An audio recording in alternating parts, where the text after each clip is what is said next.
Hi, I'm Kathleen Byram, and I'm here to read to you today from my book, Conversations with Dawnkey, A Bipolar Journey. I'm going to be reading to you chapter 21. This is an essay compilation called This is Why We Can't Have Nice Things.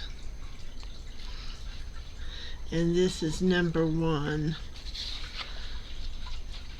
of the compilation. Essay 1, Those Who Spill the Milk.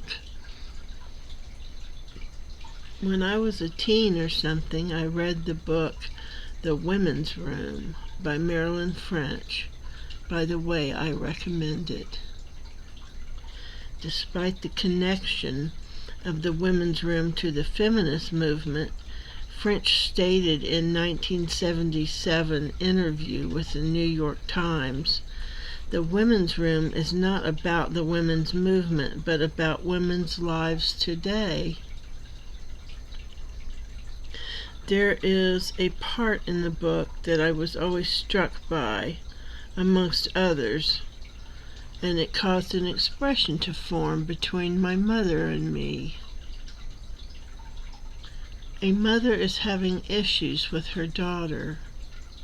Her daughter spills the milk, and because she feels guilty, acts like a jerk all day.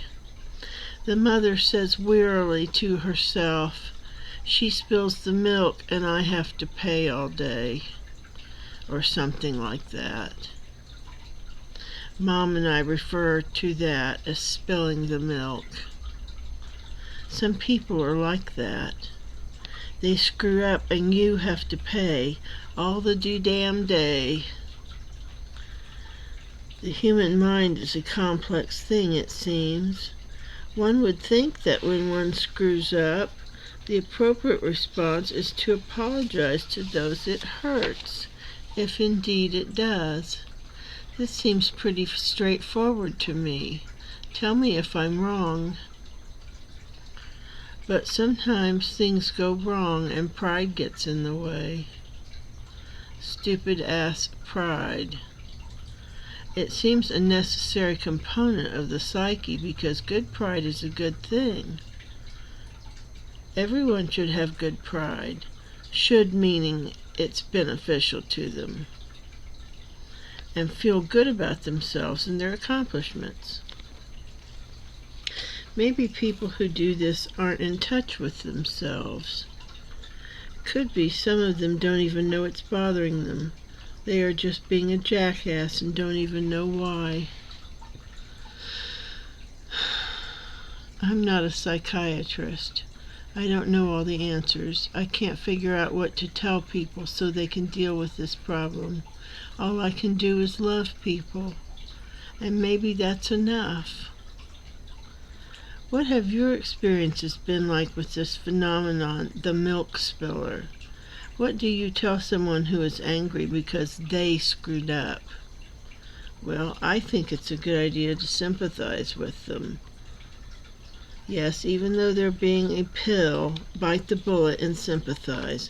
Be as warm and understanding and listening as possible. Excuse me. This suggestion may outrage you because it blames the victim or makes the victim responsible, etc.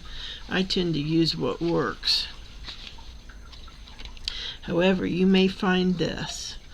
When all the warmth and understanding has been transferred to the crabby ass, they begin processing it and realize the error of their ways. Because of your understanding this, they may scrutinize themselves and then apologize and mean it. This is not to say that any of this is your truth. This is my truth. Let's not get started on the use of personal truth. That's for another time.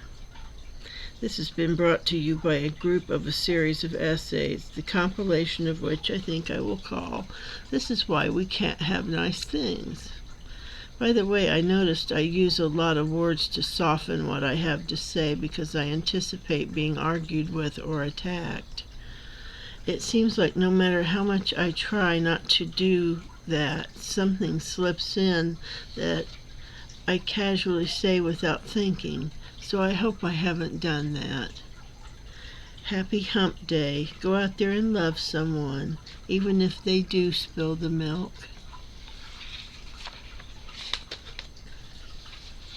The next essay, number 2, is Somebody Always Gets Butthurt. And we'll be reading that next.